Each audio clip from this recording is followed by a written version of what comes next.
3 conseils pour te sentir plus à l'aise quand tu es au-dessus. Alors cette vidéo elle est vraiment pour vous mesdames parce que je sais que c'est quelque chose qui revient assez souvent, d'avoir envie d'être un petit peu plus à l'initiative dans la chambre à coucher, mais en même temps tu ne te sens pas toujours à l'aise, tu sais pas trop quoi faire, tu es pas toujours en confiance avec l'image de ton corps, donc cette vidéo elle est vraiment pour toi. Alors souvent quand on est au-dessus, il y a cette conscience au niveau de ton physique, c'est-à-dire ma poitrine. Surtout si j'ai eu des enfants allaités ou tout simplement des variations de poids où j'ai ma poitrine qui tombe. C'est normal, beaucoup de femmes ont la poitrine qui tombe, ça s'appelle déjà juste la gravité. Ou alors les hanches, la cellulite, le bidou, etc.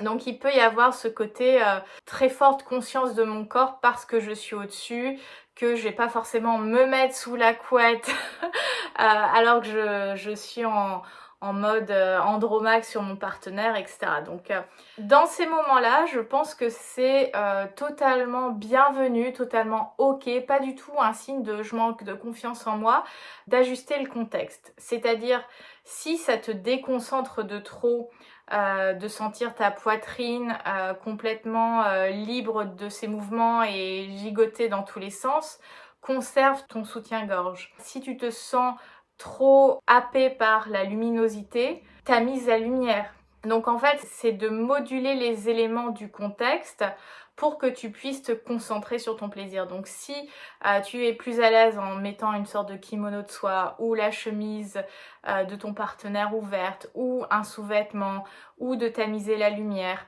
ou plutôt que d'être à califourchon de face avec lui, de te mettre dans l'autre sens et de lui présenter ton dos, tu as la possibilité de le faire.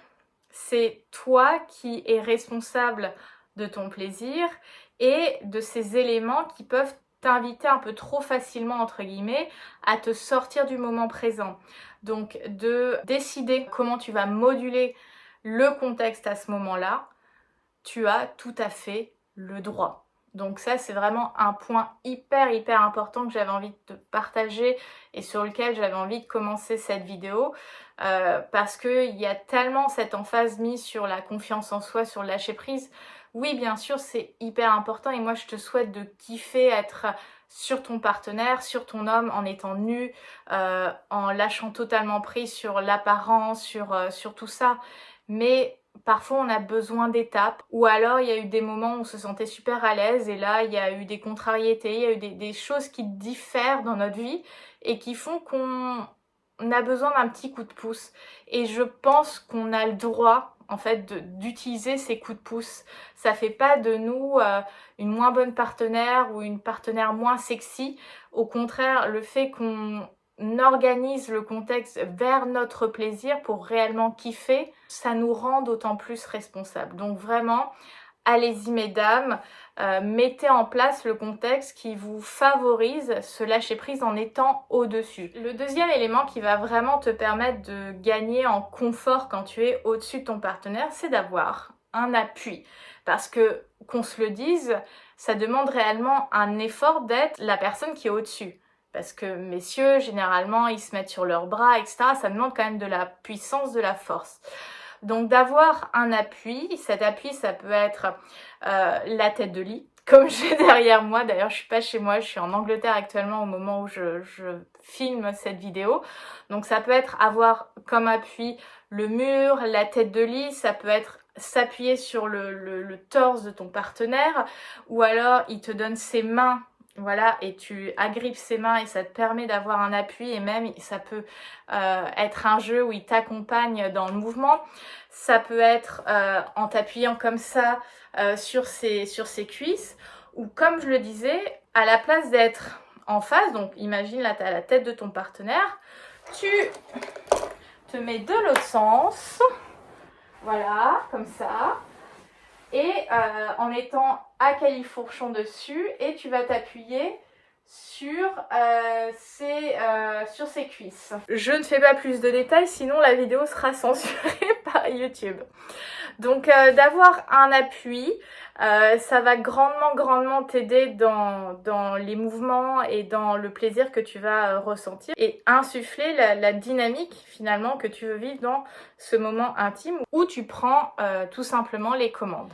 Après, pour te sentir davantage à l'aise et surtout augmenter le plaisir, parce que quand, en tant que femme, tu es dessus, tu auras tendance parfois à vouloir faire un peu les mêmes mouvements que ton partenaire, c'est-à-dire des mouvements de va-et-vient. Donc on est genre en mode kangourou, on fait des petits sauts comme ça.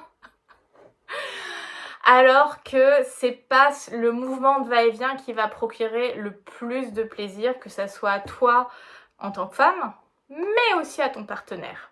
Donc quels sont les mouvements que tu peux faire avec ton bassin qui vont pas faire kangourou, mais qui vont vous créer tout autant de plaisir et amener des pressions très intéressantes au niveau de ton clitoris.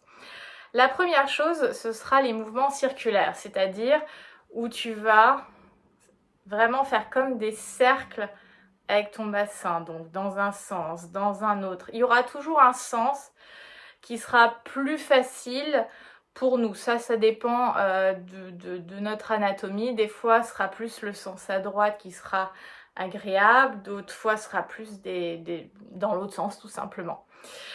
Donc, les mouvements circulaires, ça va vraiment venir amener une caresse sur toute ta vulve, amener aussi des points de pression, que ça soit sur ta zone G, sur ton clitoris, que ça soit de manière interne ou externe.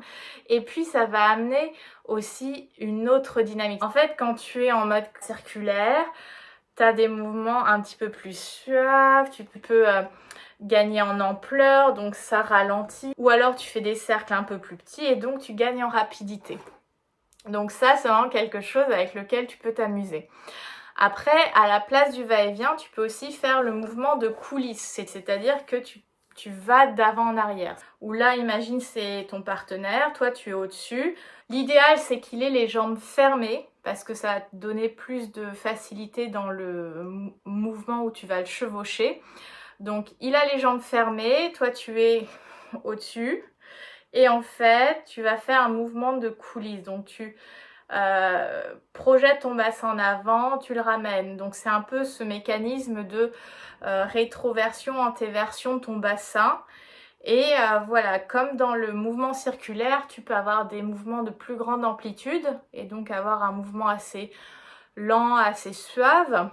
Ou alors avoir des mouvements plus courts, plus petits en amplitude et donc permettre d'accélérer la cadence. Et en complément de ce mouvement circulaire ou de coulisses, tu peux aussi tout simplement faire des mouvements pareil où tu vas jouer avec ton bassin pour venir tout simplement créer des frictions, des appuis entre le sexe de ton partenaire et ton sexe en fait. Parce que on est beaucoup trop dans une sexualité encore de friction en Occident, c'est-à-dire que tac, tac, tac, tac, tac, tac, tac.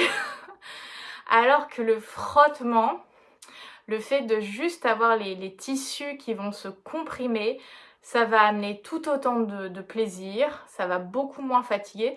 Parce qu'en fait, en quoi c'est excitant c'est aussi le bruit, le fait d'avoir de la cadence, etc.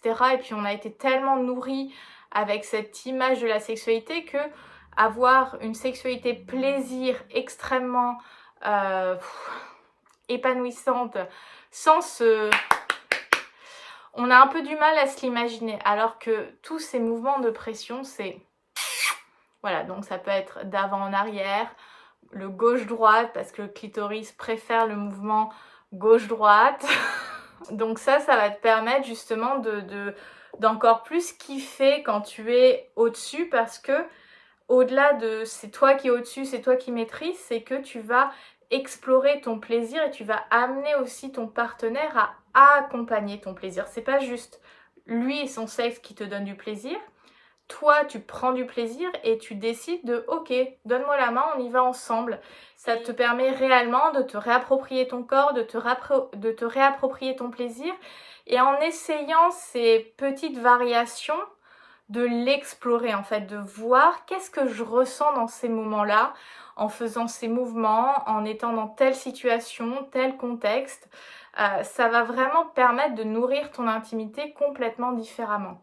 Et puis évidemment, quand tu es au-dessus, le petit bonus, c'est de maintenir le eye contact parce que ça, c'est extrêmement excitant qu'on se le dise et de se nourrir dans cette connexion finalement, dans cette présence, dans le moment de connexion et de partage charnel entre toi et ton partenaire.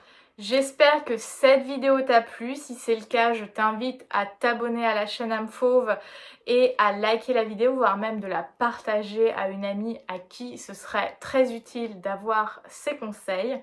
Si tu veux aller plus loin, je t'invite à aller voir cette vidéo sur 5 caresses à faire à ton partenaire pour l'emmener au 7e ciel. Donc là, à nouveau, ce sera toi qui prendra les commandes et qui lui donnera, et où toi aussi tu prendras énormément de plaisir à le voir se tordre sous tes caresses. Et puis si tu as envie de me suivre au quotidien, tous les liens vers mes réseaux sociaux sont en box de description. Et évidemment, si en tant que femme tu ressens ce besoin d'avoir un accompagnement privilégié dans ton lâcher-prise, dans la vie intime et dans les sensations que tu peux ressentir dans ton corps, explorer davantage ton plaisir sexuel, réserve d'ores et déjà ton coaching de plaisirologie. Le lien est dans la bio. Je te souhaite une très belle journée, libère ta version fauve et surtout, agis de plaisir. Bye!